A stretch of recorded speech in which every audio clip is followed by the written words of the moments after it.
നമസ്കാരം. ആഴ്ചക്കാഴ്ചയിലേക്ക് സ്വാഗതം. കഴിഞ്ഞ ആഴ്ച STV ന്യൂസിലൂടെ പുറത്തുവിട്ട വാർത്തകളിൽ ചില സുപ്രധാന വാർത്തകളിലേക്ക് ഒരു തിരിഞ്ഞുനോട്ടം കാണാം ആഴ്ചക്കാഴ്ചയിലൂടെ.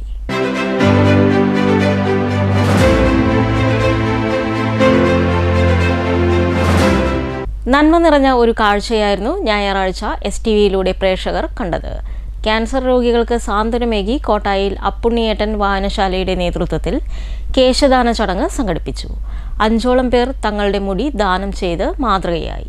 വായനശാലയിൽ സംഘടിപ്പിച്ച കേശദാന ചടങ്ങ് സമൂഹത്തിന് വലിയൊരു മാതൃക പകർന്നു നൽകി. 5ഓളം പേർ തങ്ങളുടെ മുടി ദാനം ചെയ്തു. KA Aloshious, TS Ananya, M സുന്ദരി, ഫസീല അഫ്സർ, കൃഷ്ണകുമാരി എന്നിവരാണ് രോഗബാധിതർക്ക് സ്വാതന്ത്ര്യമേകാൻ തങ്ങളുടെ മുടി നൽകിയത്. വായനശാല പ്രസിഡന്റ് R റിൻസി അധ്യക്ഷത വഹിച്ച ചടങ്ങിൽ വായനശാല എക്സിക്യൂട്ടീവ് കമ്മിറ്റി അംഗം A സെറീന സ്വാഗതം ആശംസിച്ചു. എക്സിക്യൂട്ടീവ് കമ്മിറ്റി അംഗങ്ങളായ MK Velayudhan, K Padmavathi teacher, Suji Vijay, PK Athira, Archana teacher എന്നിവർ ആശംസകൾ അർപ്പിച്ച് സംസാരിച്ചു. ശേഖരിച്ച മുടി പ്രമുഖ ജീവകാരുണ്യ പ്രവർത്തകൻ മുഹമ്മദ് റാസിഖ് പാലക്കാട് ചടങ്ങിൽ വെച്ച് ഏറ്റുവാങ്ങി. വായനശാല ലൈബ്രറിയൻ V ചിത്ര ചടങ്ങിൽ പങ്കെടുത്തവർക്ക് നന്ദി രേഖപ്പെടുത്തി.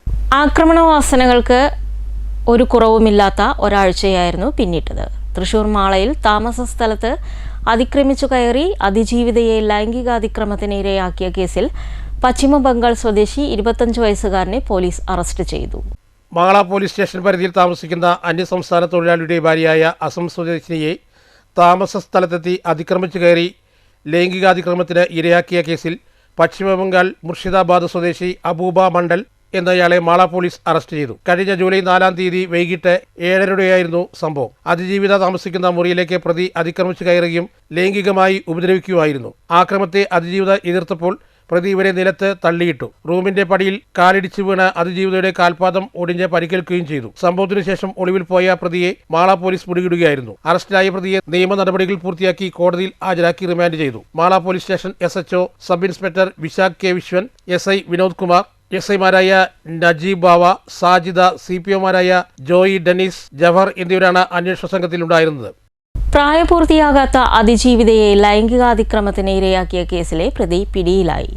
അനീഷ് എറണാകുളം ഞാറക്കൽ പോലീസ് സ്റ്റേഷൻ പരിധിയിൽ ഒരു അടിപിടി കേസിലും പ്രതിയാണ്. അഴീക്കോട് പോസ്റ്റിൽ police station inspector Rajesh, Kodungallur police station sub ഇൻസ്പെക്ടർമാരായ സൗമ്യ, സെബി, SI ഉമേഷ്, CPOമാരായ അബീഷ്, വിഷ്ണു, ഷമീർ എന്നിവരാണ് അന്വേഷണ സംഘത്തിലുണ്ടായിരുന്നത്. തൃശൂരിൽ അനാശാസ്യ കേന്ദ്രത്തിൽ ക്രൂരമർദ്ദനമേറ്റ് ഒരാൾ കൊല്ലപ്പെട്ട സംഭവത്തിലെ മുഖ്യപ്രതിയെ അസമിൽ നിന്ന് പോലീസ് പിടികൂടിയത് കഴിഞ്ഞ ആഴ്ചയിലായിരുന്നു. ഇതോടെ ഈ കേസിൽ പിടിയിലായവരുടെ എണ്ണം 7ആയി.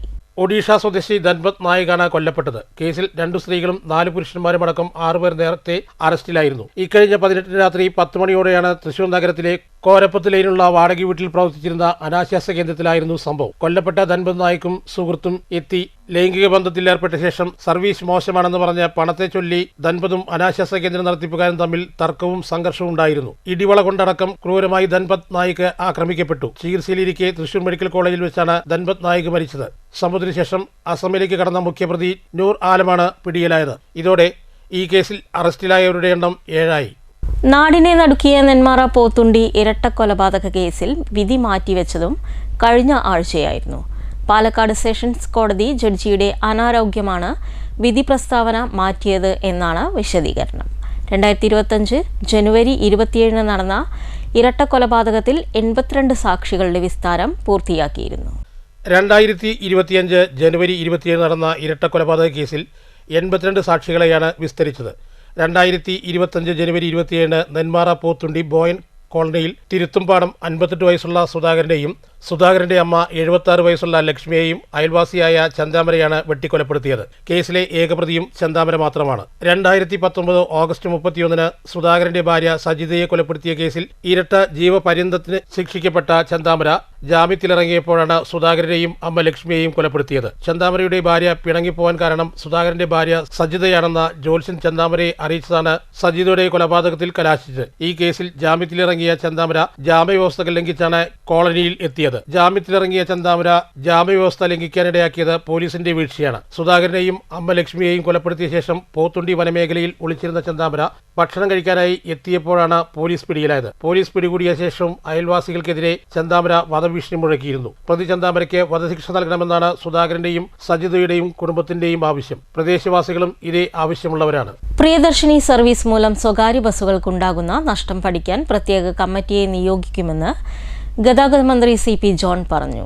വ്യവസായ സംരക്ഷണവും പ്രോത്സാഹനവുമാണ് സർക്കാർ ലക്ഷ്യമെന്നും പ്രിയദർശിനി സംവിധാനം അവസാനിപ്പിക്കില്ലെന്നും മന്ത്രി വ്യക്തമാക്കി. വിദ്യാർത്ഥികളുടെ കൺസെഷൻ ഉൾപ്പെടെയുള്ള വിഷയങ്ങൾ പരിശോധിക്കും. കൺസെഷൻ നിരക്ക് കൂട്ടുന്നതിനെക്കുറിച്ച് വിദ്യാർത്ഥി സംഘടനയുമായി ചർച്ച ചെയ്യും. വയനാട്ടിൽ സ്വകാര്യ ബസ്സുകൾ സ്വന്തം നിലയ്ക്ക് പിരിക്കുന്നത് അംഗീകരിക്കാനാവില്ല. നിയമവിരുദ്ധ നടപടികൾക്കെതിരെ കർശന നടപടി സ്വീകരിക്കും. സ്വകാര്യ ബസ് വ്യവസായത്തിന്റെ സംരക്ഷണത്തിനാണ് നികുതി ഇളവ് UDF സർക്കാർ പ്രഖ്യാപിച്ചത്. വ്യവസായ സംരക്ഷണവും പ്രോത്സാഹനവുമാണ് സർക്കാർ നയം. എന്നാൽ പ്രിയദർശിനി സംവിധാനം അവസാനിപ്പിക്കില്ലെന്നും ഗതാഗത മന്ത്രി CP ജോൺ പറഞ്ഞു. ഇതുമായി ബന്ധപ്പെട്ട് യൂണിയനുകളുടെ ഒരു സംയുക്ത നിവേദനം എനിക്ക് കിട്ടി.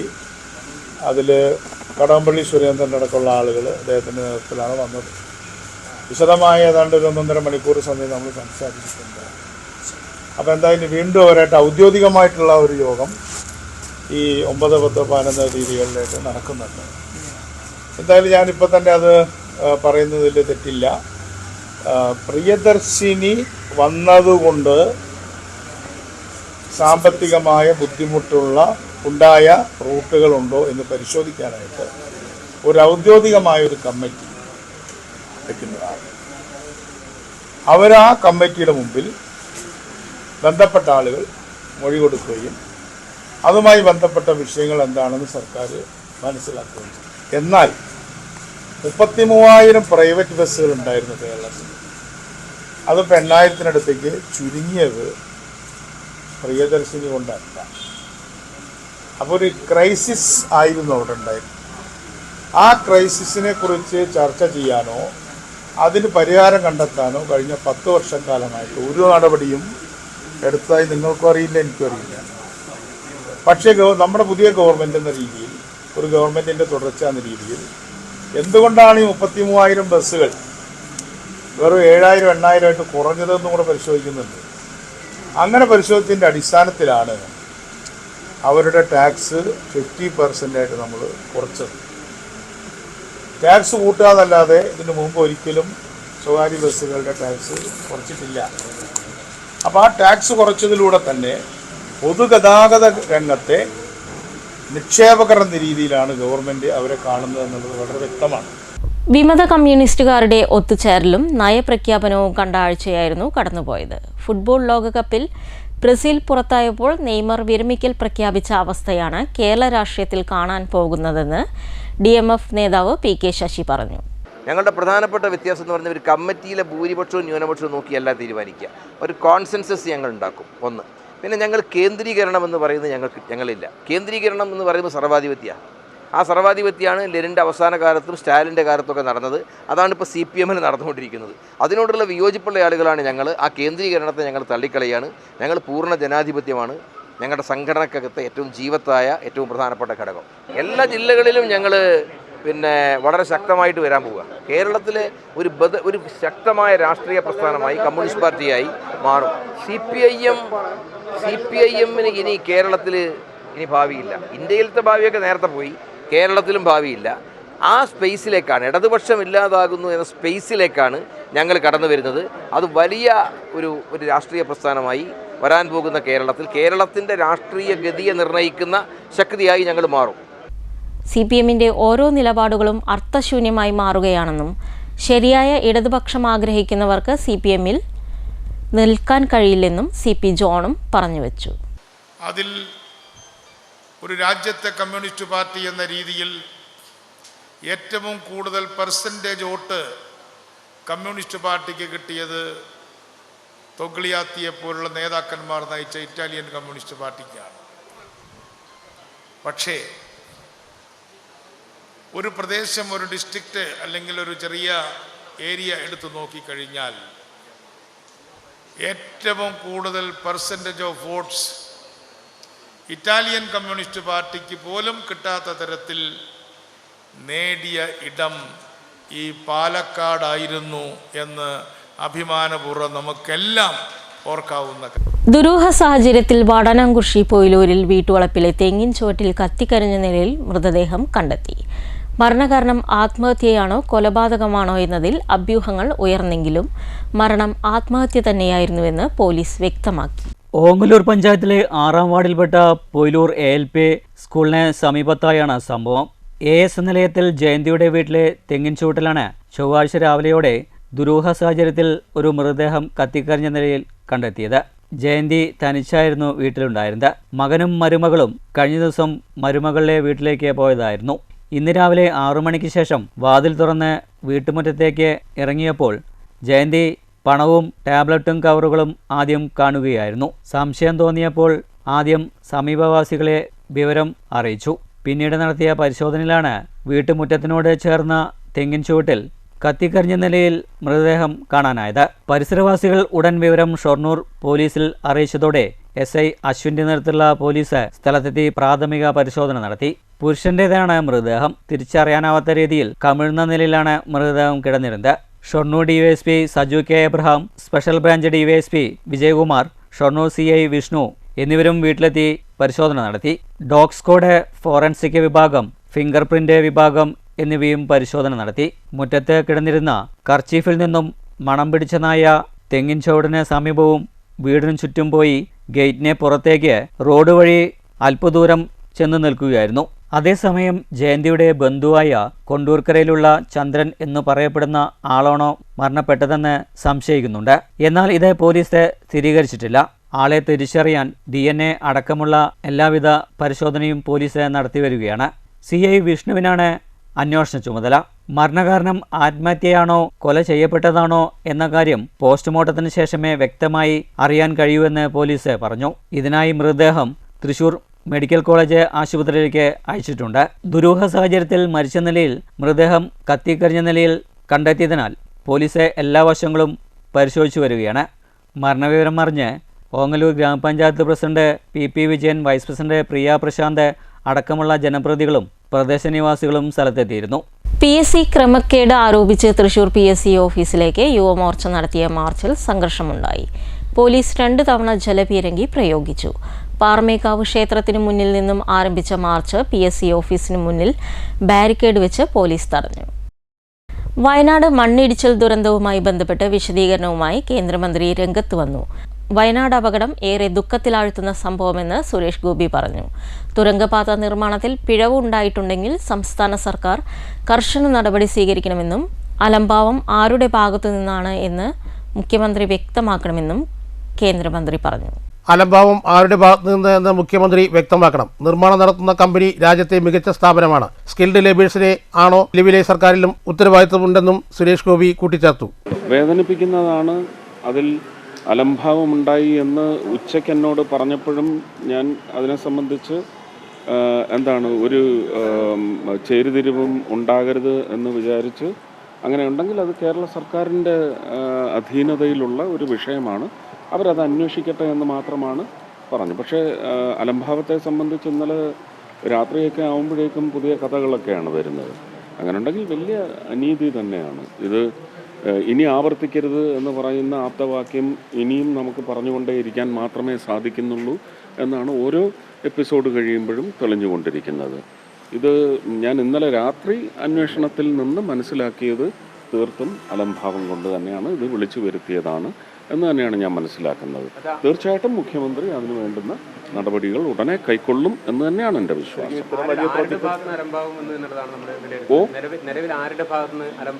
അതൊക്കെ കൃത്യമായിട്ട് സർക്കാരിനറിയാം, സർക്കാർ പറയട്ടെ. സ്വച്ഛ് ഭാരത് അഭിയാൻ പോലുള്ള സർക്കാർ സംരംഭങ്ങളുടെ വിജയത്തിന് ജനങ്ങളുടെ പങ്കാളിത്തം പ്രധാനമാണെന്നും ശുചിത്വം ഒരു പൊതുകടമയും പൗരമൂല്യവും പങ്കിട്ട ഉത്തരവാദിത്തമാണെന്നും മന്ത്രി പറഞ്ഞു. പാലക്കാട് മേഴ്സി കോളേജിൽ സംഘടിപ്പിച്ച സ്വച്ഛത പഗ്യാട 2026 ക്യാമ്പയിൻ ഉദ്ഘാടനം ചെയ്ത് സംസാരിക്കുകയായിരുന്നു മന്ത്രി. സ്വച്ഛത വെറുമൊരു പ്രതീകാത്മക പ്രവർത്തനമല്ല, ശുചിത്വം ഒരു പൊതുകടമയും പൗരമൂല്യവും പങ്കിട്ട ഉത്തരവാദിത്തമാണെന്ന് അദ്ദേഹം വിദ്യാർത്ഥികളോട് പറഞ്ഞു. ആഗോളവൽക്കരണത്തിന്റെ ഭാഗമായി നാം പ്രകൃതിയെ മറക്കുന്നു. ഇത് തുറന്നാൽ തിരിച്ചടിയാവും ലഭിക്കുകയെന്നും ഓർമ്മിച്ചു. ശുചിത്വ ഇന്ത്യ എന്ന ദർശനം മഹാത്മാഗാന്ധിയിൽ നിന്ന് പ്രചോദനം ഉൾക്കൊണ്ടതാണ്. ഗുജറാത്ത് മുഖ്യമന്ത്രിയായിരിക്കെ മോദി ഈ പാത പിന്തുടർന്നു. 2014 പ്രധാനമന്ത്രിയായി അധികാരമേറ്റ ശേഷം രാജ്യവ്യാപക പ്രചരണത്തിന് തുടക്കം കുറിച്ചു. പ്രതിസന്ധികളെ തരണം ചെയ്ത് രാജ്യത്തെ പ്രാപ്തരാക്കുകയാണ് മോദിയുടെ ലക്ഷ്യം. വികസിത ഭാരതം എങ്ങനെയാവണമെന്ന കാഴ്ചപ്പാടിന് ഓരോരുത്തരുടെയും പ്രയത്നവും പിന്തുണയും ആവശ്യമാണെന്നും മന്ത്രി പറഞ്ഞു. പക്ഷെ വികസനത്തിന്റെ പേരിൽ നമുക്ക് ഏറ്റവും അധികം ചൂഷണം ചെയ്യാനാണ് താല്പര്യമുണ്ടായിരുന്നതും അത് കാലത്തിൻ്റെ വളർച്ചയ്ക്കനുസരിച്ച് വലിയ അനിവാര്യതയുമായിരുന്നു. അതിന് ഒരു മറു എഴുത്ത് എന്ന് പറയുന്നത് നമ്മുടെ ഭാഗത്ത് നിന്നുണ്ടാവേണ്ടത് അത് കോസ്മിക് ലോയാണ്. നമ്മളതിൻ്റെ എല്ലാം കൗണ്ടർ ആക്ഷൻസ് ചെയ്ത് മാത്രമേ ഈ മണ്ണിനോട് നമുക്ക് വേണ്ടി മാപ്പ് അപേക്ഷിക്കേണ്ട അവസ്ഥയിലാണ് ഇന്നെത്തി നിൽക്കുന്നത്. പ്രിൻസിപ്പൽ സിസ്റ്റർ ലവ്ലി അധ്യക്ഷത വഹിച്ചു. Bharat petroleum corporation limited executive director Biju Gopinath സംസാരിച്ചു. തുടർന്ന് വിദ്യാർത്ഥികളുമായി നടന്ന സംവാദത്തിൽ പ്രകൃതിയെ സംരക്ഷിക്കേണ്ട പ്രാധാന്യത്തെക്കുറിച്ചും സസ്യജാലങ്ങളുടെ പ്രാധാന്യത്തെക്കുറിച്ചും വിശദീകരിച്ച മന്ത്രി കോളേജിൽ പ്ലാവിൻ തൈ നടുകയും ചെയ്തു. കേരള കലാമണ്ഡലത്തിൽ അനധികൃത നിയമനം ആരോപിച്ച് വള്ളത്തോൾ നഗർ കോൺഗ്രസ് കമ്മിറ്റിയുടെ നേതൃത്വത്തിൽ കലാമണ്ഡലം ഓഫീസിനു മുന്നിൽ കുത്തിയിരിപ്പ് സമരം സംഘടിപ്പിച്ചു. എന്നാൽ കോൺഗ്രസിന്റെ പ്രതിഷേധത്തിനെതിരെ കലാമണ്ഡലം വിദ്യാർത്ഥികൾ രംഗത്ത് വന്നത് സംഘർഷാവസ്ഥ സൃഷ്ടിച്ചു. സംഘർഷ സാധ്യത രൂക്ഷമായതോടെ കുന്നംകുളം ACP മുരളീധരന്റെ നേതൃത്വത്തിൽ കോൺഗ്രസ് പ്രവർത്തകരെ അറസ്റ്റ് ചെയ്ത് നീക്കി. പിണറായി വിജയന്റെ ഉച്ഛിഷ്ടം താങ്ങുന്ന കുറെ ആളുകൾ അതിന്റെ ഉള്ളിലിരുന്നു കൊണ്ട് എന്തു കൊള്ളരുതായ്മയും ചെയ്യാമെന്നുള്ള ദാസ്യം അവരുടെ മനസ്സിലുണ്ടെങ്കിൽ അത് മാറ്റിവെച്ചേക്കെ എന്ന് മാത്രമാണ് ഈ അവസരത്തിൽ ഞങ്ങൾക്ക് പറയുവാനുള്ളത്. ഞങ്ങൾ ഇന്നലെ DCയെയും അതുപോലുള്ള ഒരാളെ ഇന്നലെ കാണുകയുണ്ടായി. DCയെ കണ്ട് കാര്യങ്ങൾ മുഴുവൻ സംസാരിച്ചു. അദ്ദേഹത്തോട് പറഞ്ഞു, ഒരു ഗവൺമെന്റ് അധികാരത്തിൽ വന്നതേയുള്ളൂ. മാർക്സിസ്റ്റ് പാർട്ടിയുടെ ഗവൺമെന്റ് പിണറായി വിജയൻ നേതൃത്വം കൊടുക്കുമ്പോൾ പിണറായി എഴുതി കൊടുക്കുന്നത് വായിക്കുകയും പിണറായിക്ക് എഴുതി കൊടുക്കുന്നത് വായിക്കുകയും ചെയ്യുന്ന ആളുകൾ, അദ്ദേഹം പറയുന്നത് മാത്രം എല്ലാം നടപ്പാക്കുന്ന ആളുകൾ, ആ നടപ്പാക്കുന്ന രീതിയിലല്ല ഈ ഗവൺമെന്റ് മുന്നോട്ട് പോകുന്നത്. Vallathol Nagar block Congress committee president PA Shanavas അധ്യക്ഷത വഹിച്ചു. മറ്റ് നേതാക്കളായ മായ ഉദയൻ, പത്മജ തുടങ്ങി നിരവധി നേതാക്കന്മാർ സംസാരിച്ചു. കുന്നംകുളം SPയുടെ നേതൃത്വത്തിൽ ഉന്നത പോലീസ് സംഘം കലാമണ്ഡലത്തിൽ എത്തിയിരുന്നു. രാവിലെ മുതലേ തന്നെ കോൺഗ്രസ് പ്രവർത്തകർ കലാമണ്ഡലത്തിന്റെ 2 ഗേറ്റിൽ കാവൽ നിൽക്കുകയും ഇന്റർവ്യൂവിന് വരുന്ന ആളുകളെ തടയാനുള്ള നടപടികളും ആരംഭിച്ചിരുന്നു. കേരള കലാമണ്ഡലത്തിൽ കോൺഗ്രസ് നടത്തിയത് ആക്രമണമാണെന്നും തുടർന്നാൽ ചെറുക്കുമെന്നും DYFI നേതൃത്വം വ്യക്തമാക്കി.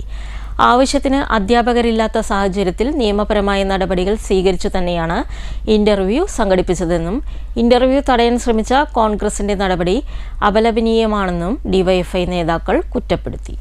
8ാം ക്ലാസ് മുതലുള്ള വിദ്യാർത്ഥികളാണ് കലാമണ്ഡലത്തിൽ പഠിച്ചു വരുന്നത്. കേരളത്തിന്റെ വിവിധ ഭാഗങ്ങളിൽ നിന്നുള്ള കുട്ടികളാണ് ഇവിടെയുള്ളത്. ഇവിടേക്ക് കോൺഗ്രസിന്റെ നേതൃത്വത്തിൽ ഇരച്ചു കയറിയും ഏറെ പവിത്രമായി കണക്കാക്കുന്ന കൂത്തമ്പലത്തിന്റെ മുന്നിൽ വെച്ച് വിദ്യാർത്ഥികളുമായി സംഘർഷത്തിൽ ഏർപ്പെടാനുമാണ് ഇന്ന് കോൺഗ്രസ് തയ്യാറായത്. ഇത് തികച്ചും അപലപനീയമാണെന്നും അക്രമവുമായി കോൺഗ്രസ് മുന്നോട്ട് പോവുകയാണെങ്കിൽ കേരള കലാമണ്ഡലത്തെ സംരക്ഷിക്കാൻ DYFI രംഗത്തിറങ്ങുമെന്നും DYFI നേതാക്കൾ അറിയിച്ചു. കലാമണ്ഡലത്തിൽ കോൺഗ്രസിന്റെ നേതൃത്വത്തിൽ വലിയൊരു അതിക്രമമാണ് ഇപ്പോൾ ഇവിടെ നടന്നിട്ടുള്ളത്. കേരളത്തിൻ്റെ വിവിധ പ്രദേശങ്ങളിൽ നിന്ന് നൂറുകണക്കിന് കുട്ടികൾ പഠിക്കുന്ന ഒരു കേന്ദ്രത്തിലേക്ക് അതിൻ്റെ എല്ലാ ഗേറ്റുകളും തകർത്ത് ഇരച്ചു കയറിക്കൊണ്ട് കലാമണ്ഡലത്തിൻ്റെ കൂത്തമ്പലം ഉൾപ്പെടെയുള്ള അത്ര പവിത്രമായ സ്ഥലം ഉൾപ്പെടെ വലിയ അക്രമത്തിന് വേദിയാക്കുന്ന രീതിയിലാണ് കോൺഗ്രസ് ഇവിടെ ഒരു അക്രമത്തോടെ കാണിച്ചിട്ടുള്ളത്. പക്ഷേ ഇത് തികച്ചും അപലപിക്കപ്പെടേണ്ടതാണ്. ഒരിക്കലും ആവർത്തിക്കപ്പെടാൻ പറ്റാത്ത കാര്യമായിട്ടാണ് ഇവിടെ സംഭവിച്ചിട്ടുള്ളത്. ഇത്തരത്തിലുള്ള പ്രവർത്തനവുമായിട്ട് ഈ പ്രദേശത്ത് കോൺഗ്രസ് മുന്നോട്ട് വരികയാണെങ്കിൽ DYFI Vallathol Nagar block committee എന്നുള്ളവർക്ക് കലാമണ്ഡലത്തെ സംരക്ഷിക്കാൻ വേണ്ട നടപടിയുമായി ഞങ്ങളും മുന്നോട്ട് പോകും എന്നുള്ളതാണ് ഈ അവസരത്തിൽ അറിയിക്കാനുള്ളത്. പാലക്കാട് കിഴക്കൻ മേഖലയിൽ 28 കുട്ടികളുടെ സംശയാസ്പദ മരണം അന്വേഷിക്കാൻ സർക്കാർ പ്രത്യേക സംഘത്തെ നിയമിക്കണമെന്ന് ബാലാതിക്രമ വിരുദ്ധ സമിതി ചെയർമാൻ വിളയോടി വേണുഗോപാൽ ആവശ്യപ്പെട്ടു. 28 കുട്ടികളിൽ 14 കുട്ടികൾക്കും ക്രൂരമായ പീഡനവും മർദ്ദനവും ഏറ്റിട്ടുണ്ടെന്നും ലോക്കൽ പോലീസ് സ്വാഭാവിക മരണമാക്കി എഴുതിയ സമീപനം അന്വേഷണ പരിധിയിൽ വരണമെന്നും വിളയോടി വേണുഗോപാൽ പറഞ്ഞു. 2010-നും 2023-നും ഇടയിൽ പാലക്കാട് അതിർത്തി പ്രദേശത്ത് 28 കുട്ടികളാണ് മരണപ്പെട്ടത്. സമിതിയുടെ അന്വേഷണത്തിൽ 14ഓളം കുട്ടികൾ ക്രൂരമായ പീഡനത്തിനും മർദ്ദനത്തിനും ഇരയായിട്ടുണ്ട്. കുട്ടികളുടെ മരണവുമായി ബന്ധപ്പെട്ട പോലീസ് FIR, പോലീസ് മെഡിക്കൽ റിപ്പോർട്ടുകൾ തുടങ്ങിയവ പരിശോധിക്കുകയും സ്വകാര്യ അന്വേഷണം നടത്തുകയും ചെയ്തപ്പോഴാണ് ആത്മഹത്യയല്ല കൊലപാതകമാണെന്ന് വ്യക്തമായത്. കൊലപാതകമാണോ എന്ന് സ്ഥിരീകരിക്കാനായി പോലീസ് സർജന്മാരെയും പോലീസ് ഉദ്യോഗസ്ഥരെയും സമീപിച്ചിരുന്നു. 9-നും 13-നും ഇടയ്ക്ക് പ്രായമുള്ളവരാണ് തൂങ്ങി മരിച്ചതായി പോലീസ് രേഖപ്പെടുത്തിയിരിക്കുന്നത്. വീട്ടിലെ പ്രശ്നം, പരീക്ഷയിലെ മാർക്ക് കുറവ് തുടങ്ങിയ കാരണങ്ങളാണ് പോലീസ് ക്ലോഷറിൽ രേഖപ്പെടുത്തിയിരിക്കുന്നത്. കുട്ടികളുടെ മരണം കൊലപാതകമാണെന്ന് വ്യക്തമായതോടെയാണ് ഹൈക്കോടതിയിൽ പൊതു താൽപര്യ ഹർജി ഫയൽ ചെയ്തത്. ഈ ഹർജിയിലാണ് CBIയോട് കോടതി റിപ്പോർട്ട് തേടിയിരിക്കുന്നത്. കുട്ടികളുടെ മരണം പുനരന്വേഷണം നടത്തണമെന്നാവശ്യപ്പെട്ട് ആഭ്യന്തരമന്ത്രിയെ കണ്ടതിന്റെ അടിസ്ഥാനത്തിലാണ് തൃശൂർ IGയെ കേസ് അന്വേഷിക്കാൻ സർക്കാർ നിയോഗിച്ചത്. കേസ് അന്വേഷിക്കാൻ സർക്കാർ SIT നിയോഗിക്കണമെന്നാണ് സമിതിയുടെ ആവശ്യം. കേസ് അന്വേഷിച്ച ലോക്കൽ പോലീസ് നീതി നിഷേധമാണ് നടപ്പിലാക്കിയിരിക്കുന്നത്. ഇക്കാര്യവും അന്വേഷണ പരിധിയിൽ വരണമെന്നും വിളയോടി വേണുഗോപാൽ പറഞ്ഞു.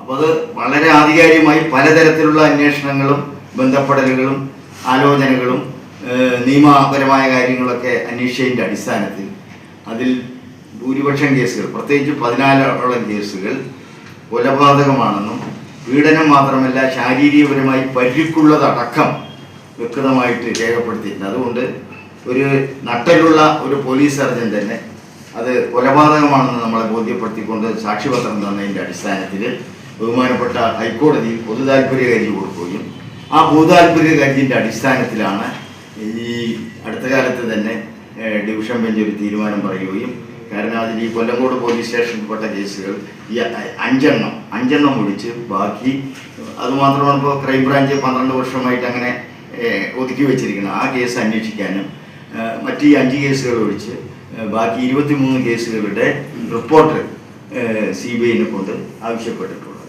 അപ്പോൾ ഞങ്ങളിതിൻ്റെയൊക്കെ അടിസ്ഥാനത്തിൽ ഹൈക്കോടതിയിൽ പൊതു താൽപര്യ ഹർജി കൊടുത്തു. ആ പൊതു താൽപര്യ ഹർജിയിലാണ് ഇത്തരം നടപടികൾ ഉണ്ടായതും ഈ കൊല്ലങ്കോട് പോലീസ് സ്റ്റേഷൻ പ്രവർത്തനപ്പെട്ടുള്ള ഒഴിവുപാറയിലെ വർഷന്റെ മരണമൊക്കെ അന്വേഷിക്കാനുള്ള ഒരു സാഹചര്യം ഉണ്ടായിട്ടുള്ളത്. Convener KC Ashok, Salinlal Ahammed, Karthikeyan, K Vasudevan തുടങ്ങിയവർ വാർത്താ സമ്മേളനത്തിൽ പങ്കെടുത്തു. ഇടവേള.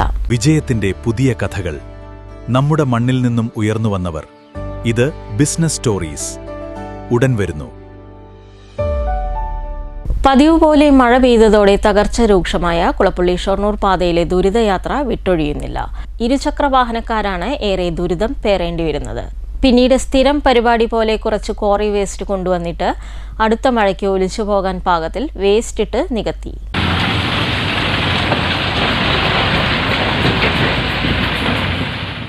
വേനൽക്കാലത്തും വർഷക്കാലത്തും കുളപ്പള്ളി ഷൊർണൂർ പാതയിലെ തകർച്ചയ്ക്ക് ഒരു മാറ്റവുമില്ല. മഴ കനത്തതോടെ പാതയിലിപ്പോൾ പലയിടങ്ങളും തകർച്ച രൂക്ഷമായിരിക്കുകയാണ്. പ്രാരംഭത്തിൽ പലയിടത്തും കുഴികളിൽ ക്വാറി വേസ്റ്റ് അടച്ചെങ്കിലും വീണ്ടും തകർച്ച നേരിട്ടിരിക്കുന്നു. കുളപ്പള്ളി മുതൽ പൊതുവാൾ ജംഗ്ഷൻ വരെയുള്ള ഭാഗങ്ങളിലാണ് കൂടുതൽ കുഴികൾ രൂപപ്പെട്ട് തകർച്ച രൂക്ഷമായിരിക്കുന്നത്. പാതയുടെ തകർച്ചയ്ക്കെതിരെ ഇക്കഴിഞ്ഞ തിങ്കളാഴ്ച ചേർന്ന ട്രാഫിക് റെഗുലേറ്ററി കമ്മിറ്റി യോഗത്തിൽ രൂക്ഷ വിമർശനമുയർന്നു. കുഴികളടച്ച് തകർച്ച പരിഹരിക്കാൻ കഴിയാത്ത PWD അധികൃതർക്കെതിരെയാണ് ബസ് ഓപ്പറേറ്റേഴ്സ് സംഘടനാ പ്രതിനിധികളും തൊഴിലാളികളും രൂക്ഷ വിമർശനമുയർത്തിയത്. പാതയിലെ തകർച്ച പരിഹരിക്കാൻ ആവശ്യപ്പെട്ടിട്ടും ഇതുവരെ നടപടിയായിട്ടില്ല. ബൈക്ക് യാത്രക്കാർക്കാണ് കൂടുതൽ ദുരിതം. കുഴികളിൽ വീണ് അപകടങ്ങൾ സംഭവിക്കാനും സാധ്യതയേറെയാണ്. മഴവെള്ളം നിറഞ്ഞ് കുഴികൾ കാണാനും പറ്റാത്ത സ്ഥിതിയാണ്. ദുരിതയാത്രയ്ക്ക് ഉടൻ പരിഹാരമുണ്ടാകണമെന്ന ആവശ്യവും ഉയർന്നിട്ടുണ്ട്. News centre Shoranur. തൃശൂർ പൂമല ഡാമിന്റെ ഒരു സ്പിൽവേ ഷട്ടർ തുറന്നത് കഴിഞ്ഞ ആഴ്ചയായിരുന്നു. കഴിഞ്ഞ വെള്ളിയാഴ്ച ഉച്ചതിരിഞ്ഞ് 3 മണിയോടെയാണ് ഷട്ടർ തുറന്നത്. ഡാമിന്റെ പരമാവധി ജലനിരപ്പ് 29 അടിയാണ്. ജലനിരപ്പ് 28 അടി ആയതോടെയാണ് ഡാം തുറന്നത്. ഇപ്പോൾ 28 ആയപ്പോൾ തന്നെ നമുക്ക് ഒരു നിയന്ത്രണത്തിന് വേണ്ടി പെട്ടെന്ന് ഒറ്റയടിക്ക് വെള്ളം തുറന്നു വിടാതിരിക്കുന്നതിന് വേണ്ടിയുള്ള ക്രമീകരണത്തിന്റെ ഭാഗമായിട്ടാണ് 0.5 ഷട്ടർ ഇപ്പോൾ ഉയർത്തിയിട്ടുള്ളത്. മഴ കുറയാണെങ്കിൽ അത് ഉടനെ താത്താനും കഴിയും. അപ്പോൾ വല്ലാതെ വെള്ളം അധികരിക്കുമ്പോൾ കളക്ടറുടെ ഒക്കെ തന്നെ ഓർഡർ ലഭിക്കുന്നതിന് സമയം പോകാതിരിക്കുന്നതിന് വേണ്ടി മൈനർ ഇറിഗേഷനും മേജർ ഇറിഗേഷനും പ്രത്യേകിച്ച് ഡാമുകളുടെ കാര്യത്തിലുള്ള ക്രമീകരണത്തിന്റെ കൂടി ഭാഗമായിട്ടാണ് ജില്ലയിൽ ആദ്യത്തെ ഷട്ടർ വളരെ ചെറിയ അളവിലാണെങ്കിലും തുറക്കുന്ന നടപടിയാണ്.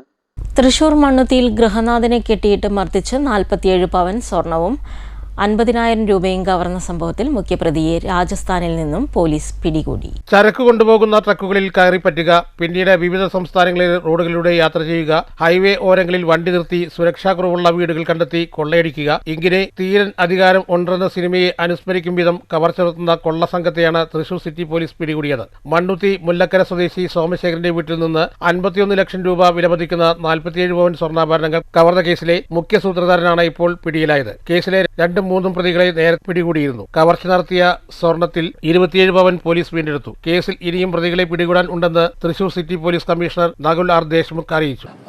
ഇവർ പറഞ്ഞ പ്രൈമറി ഇൻഫർമേഷൻ അനുസരിച്ച് ആ വീട് അവർക്ക് കാണുന്ന സമയത്ത് കുറച്ച് ലൈറ്റ് കുറവുണ്ടായിരുന്നു. അതിൻ്റെ കൂടെ തന്നെ ബാക്ക് ഡോറുള്ള ലോക്ക് എൻട്രി ഈസി ആക്സസ് ആയിരുന്നു.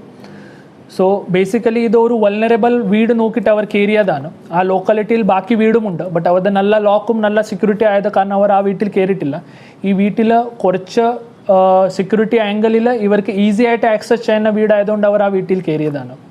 ഇപ്പോഴും നമുക്ക് 2 പേരെ ബാക്കിയുണ്ട്. അതിൻ്റെ കൂടെ തന്നെ ബാക്ക്ഗ്രൗണ്ടും അവരുടെ ബാക്കി അനാലിസിസ് ചെയ്തിട്ട് കുറച്ച് കൂടുതൽ അക്യൂസ്ഡ് നമുക്ക് ഐഡന്റിഫൈ ചെയ്യേണ്ടതാണ്. അക്യൂസ്ഡ് ഐഡന്റിഫൈ ചെയ്തിട്ട് നമ്മൾ പിടിക്കാനുള്ള നടപടി ചെയ്യണം. News bureau, Palakkad. വിദേശ ജോലി വാഗ്ദാനം ചെയ്ത് 50ഓളം പേരിൽ നിന്ന് ലക്ഷങ്ങൾ കൈപ്പറ്റിയ പ്രതിയെ പാലക്കാട് സൗത്ത് പോലീസ് പിടികൂടി. പാലക്കാട് വാലിപ്പറമ്പ് റോഡിൽ കുബിലിവേലിൽ വീട്ടിൽ സെബാസ്റ്റ്യനാണ് പോലീസ് വലയിലായത്. ഗ്ലോബൽ പാത്ത് അസോസിയേഷൻ എന്ന പേരിൽ സ്ഥാപനം നടത്തിയാണ് സെബാസ്റ്റ്യൻ വിദേശ ജോലി വാഗ്ദാനം ചെയ്ത് തട്ടിപ്പ് നടത്തിയത്. പാലക്കാട്, എറണാകുളം, പത്തനാപുരം, വിഴിഞ്ഞം തുടങ്ങിയ ഭാഗങ്ങളിലായിരുന്നു തട്ടിപ്പ്. കേരളത്തിന് പുറമെ അയൽ സംസ്ഥാനത്തും ഇയാൾ ധാരാളം പേരെ പറ്റിച്ചിട്ടുണ്ട്. പരാതിയുടെ അടിസ്ഥാനത്തിൽ 10/6/2026 രജിസ്റ്റർ ചെയ്ത കേസിൽ ഒളിവിൽ കഴിഞ്ഞു വന്നിരുന്ന സെബാസ്റ്റ്യനെ എറണാകുളം ഭാഗത്തു നിന്നുമാണ് കസ്റ്റഡിയിലെടുത്തത്. കമ്പ്യൂട്ടർ പരിജ്ഞാനമുള്ള കൊല്ലം സ്വദേശിനിയായ യുവതിയെ ഉപയോഗിച്ചാണ് സെബാസ്റ്റ്യൻ വ്യാജ വിസയും വ്യാജ വിമാന ടിക്കറ്റും നിർമ്മിച്ചിരുന്നത്. കേസിൽ പ്രതിയായ യുവതിയെ പിടികൂടാനുണ്ടെന്നും സൗത്ത് പോലീസ് അറിയിച്ചു.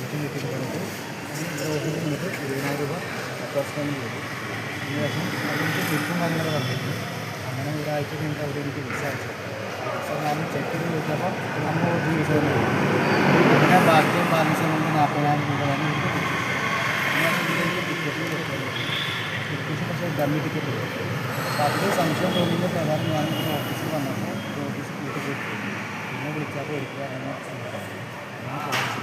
കുട്ടിക്ക് ഒരു അല്ലാവാലിയുടെ എക്സ്പെർട്ട് ഒരു ബാക്കിംഗ് സ്റ്റാഫായിട്ട് എനിക്കൊരു കാഷ്യറായിട്ടായിരുന്നു അൽഫബാനിക്സിൻ്റെ ഒരു കാഷ്യറായിട്ടായിരുന്നു ഒരു ജോലി പറഞ്ഞത്. അതായത് തന്നെ അവർ ആദ്യം നമ്മുടെ 20,000 മേടിച്ച് റിസിപ്റ്റ് എടുക്കുന്നു. പിന്നെ രണ്ടാമതൊരു വിസ അയച്ചു വിസ അയച്ച സമയത്ത് വീണ്ടും ഒരു 60,000 മേടിച്ചു. പിന്നെ ടിക്കറ്റ് വീണ്ടും ഒരു ടിക്കറ്റ് അയച്ച സമയത്ത് വീണ്ടും 40,000 മേടിച്ചു. പിന്നെ ഇവർ വിളിച്ചിട്ട് ഫോണിലുള്ള ഞാൻ ആദ്യം ഒരു 60,000 കൊടുത്തായിരുന്നുള്ളൂ. പിന്നെയാണ് ഞാൻ എയർപോർട്ടിലേക്ക് പോയത്. എയർപോർട്ടിലേക്ക് പോയി കഴിഞ്ഞപ്പോൾ ഇവർ ഇവർ പറഞ്ഞത് ബുക്കിംഗ് ടിക്കറ്റാണെന്ന് പറഞ്ഞു. ഒരു ഏജൻസിനെ വിളിച്ചപ്പോൾ ഏജൻസി എടുക്കണ്ടായില്ല. എൻ്റെ അമ്മ വിളിച്ച് കഴിഞ്ഞപ്പോൾ ഇവരെടുത്തു. അമ്മ വിളിച്ച് കഴിഞ്ഞപ്പോൾ ഇവരെടുത്ത് കഴിഞ്ഞപ്പോൾ ഇവർ പറഞ്ഞു 60,000 ആകെ പേയ്മെൻറ്റ് ചെയ്തിട്ടുള്ളൂ, ബാക്കി 60,000 കൂടി തന്നു കഴിഞ്ഞാൽ വീണ്ടും ടിക്കറ്റ് അയച്ചു തരാമെന്ന് പറഞ്ഞു. ഇവർ കുറേ നേരം അമ്മയുടെ അടുത്ത് വർത്താനം പറഞ്ഞ് വീണ്ടും ഞങ്ങൾ 60,000 അയച്ചു കൊടുത്തു. News bureau, Palakkad. കവർച്ചയ്ക്കിടെ വയോധികയെ തീയിട്ട് കൊലപ്പെടുത്തി കുഴിച്ചുമൂടി. പാലക്കാട് കൊഴിഞ്ഞാമ്പാറയിലാണ് സംഭവം നടന്നത്. കൊലപാതകത്തിന് കാരണം 66 വയസ്സുകാരി സരസമ്മാളുടെ ആഭരണം മോഷ്ടിക്കലായിരുന്നു ഉദ്ദേശം. സംഭവത്തിൽ പ്രദേശവാസികളായ 2 യുവാക്കളെ പോലീസ് പിടികൂടി. ജൂൺ 10 മുതൽ സരസമ്മാളിനെ കാണാതെ ആവുകയായിരുന്നു. സംഭവത്തിൽ കൊഴിഞ്ഞാമ്പാറ പോലീസ് നടത്തിയ അന്വേഷണത്തിനൊടുവിലാണ് കൊലപാതകം തെളിഞ്ഞത്. പ്രദേശവാസിയായ യുവാവ് സംഭവത്തിൽ പോലീസിന്റെ പിടിയിലായിട്ടുണ്ട്. കവർച്ചയ്ക്കും കൊലപാതകത്തിനും ഇയാളെ സഹായിച്ച 17-കാരനായി പോലീസ് അന്വേഷണം ആരംഭിച്ചിട്ടുണ്ട്. സരസമ്മാളിനെ കാണാനില്ലെന്ന പരാതിയിൽ പോലീസ് FIR രജിസ്റ്റർ ചെയ്തിരുന്നു. ഇതിന്റെ ഭാഗമായുള്ള അന്വേഷണത്തിലാണ് തിരോധാനം കൊലപാതകമാണെന്ന സംശയം പോലീസിനുണ്ടായത്. തുടർന്ന് യുവാക്കളെ സ്റ്റേഷനിലേക്ക് വിളിച്ചു വരുത്തി ചോദ്യം ചെയ്യുകയായിരുന്നു. സരസമ്മാളിനെ വീട്ടിലെത്തിച്ച് തലക്കടിച്ച് കൊലപ്പെടുത്തി തീയിട്ട് കത്തിച്ച ശേഷം കുഴിച്ചുമൂടുകയായിരുന്നുവെന്ന് യുവാവ് പോലീസിന് മൊഴി നൽകിയിട്ടുണ്ട്. 19 വയസ്സുകാരനായ യുവാവും 17 വയസ്സുകാരനായ സുഹൃത്തും ചേർന്നാണ് കൊലപ്പെടുത്തിയത്. മൊഴിയുടെ അടിസ്ഥാനത്തിൽ പോലീസ് സ്ഥലത്തെത്തി പരിശോധന ആരംഭിച്ചു. മൃതദേഹാവശിഷ്ടങ്ങൾ കണ്ടെത്തിയതിനാൽ തുടർ നടപടികൾ സ്വീകരിക്കും. News bureau, Palakkad. അനുമതികളൊന്നുമില്ലാതെ പ്രവർത്തിച്ചിരുന്ന പ്ലാസ്റ്റിക് സംസ്കരണ കേന്ദ്രത്തിന് 1 ലക്ഷം രൂപ പിഴയിട്ട് എലപ്പുള്ളി പഞ്ചായത്ത് അധികൃതർ. പഞ്ചായത്തിൽ ആരോഗ്യവകുപ്പ് പരിശോധന കൂടുതൽ കർശനമാക്കണമെന്നും ആരോഗ്യം ഹാനികരമാക്കുന്നവർക്കെതിരെ ശക്തമായ നടപടിയെടുക്കണമെന്നും മനുഷ്യാവകാശ കേന്ദ്രം ഡയറക്ടർ കൃഷ്ണൻകുട്ടി ആവശ്യപ്പെട്ടു. എലപ്പുള്ളി കുന്നുകാട് പ്രദേശത്താണ് അനധികൃതമായി മാലിന്യ സംസ്കരണ പ്ലാന്റ് പ്രവർത്തിച്ചത്. പ്ലാന്റിൽ ജോലി ചെയ്തിരുന്ന അതിഥി തൊഴിലാളിക്ക് ഡെങ്കു വന്നതായും ഇയാൾക്ക് ചികിത്സ നൽകാതെ നാട്ടിലേക്ക് അയച്ചതായും ആരോപണമുണ്ട്. മനുഷ്യവാസ കേന്ദ്രത്തിന് സമീപം അലക്ഷ്യമായി അനുവാദമില്ലാതെ പ്രവർത്തിച്ച മാലിന്യ സംസ്കരണ പ്ലാന്റിനെതിരെ ഇത്രയും നാളും നടപടിയെടുക്കാത്തതിന് പിന്നിൽ നടത്തിപ്പുകാരുടെ രാഷ്ട്രീയ ബന്ധമാണ്. മറ്റിടത്ത് പ്രവർത്തിച്ചിരുന്ന മാലിന്യ സംസ്കരണ കേന്ദ്രത്തിനെതിരെ വ്യാപകമായി പരാതി ഉയർന്നപ്പോഴാണ് മാലിന്യ സംസ്കരണ കേന്ദ്രത്തിന്റെ പ്രവർത്തനം കുന്നുകാട്ടിലേക്ക് മാറ്റിയത്. പഞ്ചായത്തിൽ ആരോഗ്യവകുപ്പ് പരിശോധന ഊർജിതപ്പെടുത്തണമെന്നും ആരോഗ്യത്തിന് ഹാനികരമാകുന്നവർക്കെതിരെ നടപടി സ്വീകരിക്കണമെന്നും മനുഷ്യാവകാശ കേന്ദ്രം ഡയറക്ടർ കൃഷ്ണൻകുട്ടി ആവശ്യപ്പെട്ടു. എലപ്പുള്ളി ഗ്രാമപഞ്ചായത്തിൻ്റെ 19-ാം വാർഡ് പ്രദേശം കുന്നുകാടാണ്. ഈ മാലിന്യങ്ങൾ ഇത്രയും ലോഡ് കണക്കിന് ഒരു 100 കണക്കിന് 1000-കണക്കിന് ലോഡാണ് ഇതിനകത്ത് കിടക്കുന്നത്, കെട്ടിക്കിടക്കുകയാണ്. ഈ സാധനം ഈ മറ്റേ എലപ്പുള്ളി ഗ്രാമപഞ്ചായത്തിനാകെ തന്നെ ഈ വാർഡിന് മാത്രമല്ല പരിസര പ്രദേശങ്ങളിലാകെ ഡെങ്കി പടർന്ന് 2 പേർക്ക് ഇവിടെ ഡെങ്കിപ്പനി വന്ന് അവരിവിടെ നിന്ന് മാറ്റി നിർത്തിയിരിക്കുകയാണ്. ഇവിടെ നിൽക്കുന്ന നിയമമില്ലാത്ത പഞ്ചായത്തിൻ്റെ ലൈസൻസ് ഇല്ലാത്ത അനധികൃതമായി നടത്തുന്ന അലി എന്ന കോഴിക്കോട്ടുകാരൻ ഇവിടെ നടത്തുന്ന ഈ അനധികൃത പരിപാടി അടിയന്തരമായി വകുപ്പ് മേധാവികൾ ഇടപെട്ടുകൊണ്ട് ആരോഗ്യ വകുപ്പും പഞ്ചായത്തും ജില്ലാ കളക്ടറടങ്ങുന്ന ഉന്നത മേധാവികൾ ഇടപെട്ടുകൊണ്ട് അടിയന്തരമായി ഇതിനെതിരെ നടപടി സ്വീകരിച്ചുകൊണ്ട് നിയമ നടപടി സ്വീകരിച്ചുകൊണ്ട് ഉണ്ടാക്കണമെന്ന് കൂടിയാണിത് പറയാനുള്ളത്. കാരണം ഇതുപോലുള്ള ഒരു മാലിന്യ മറ്റ് അസംസ്കൃത സാധനങ്ങളും മനുഷ്യ ഇടപഴി തിങ്ങിപ്പാർക്കുന്ന ഈ പ്രദേശത്ത് ഇടാൻ പാടില്ലാത്തൊരു പ്രദേശമാണിത്. മാത്രമല്ല കൃഷികളാണ് ചുറ്റുപാടും കൃഷിയാണ്, നെൽകൃഷിയും തെങ്ങ് കൃഷിയുമാണ്. മനുഷ്യർ തിങ്ങിപ്പാർക്കുന്നതാണ്. ഈ മുന്നിൽ കാണുന്ന ടർഫാണ്, 100 കണക്കിന് കായിക താരങ്ങൾ വന്ന് കളിക്കുന്ന ടർഫാണ്. News bureau, Palakkad. ഇതോടെ ആഴ്ച കാഴ്ച പൂർണ്ണമാകുന്നു. അടുത്തയാഴ്ച ഇതേ ദിവസം ഇതേ സമയം വീണ്ടും കാണാം.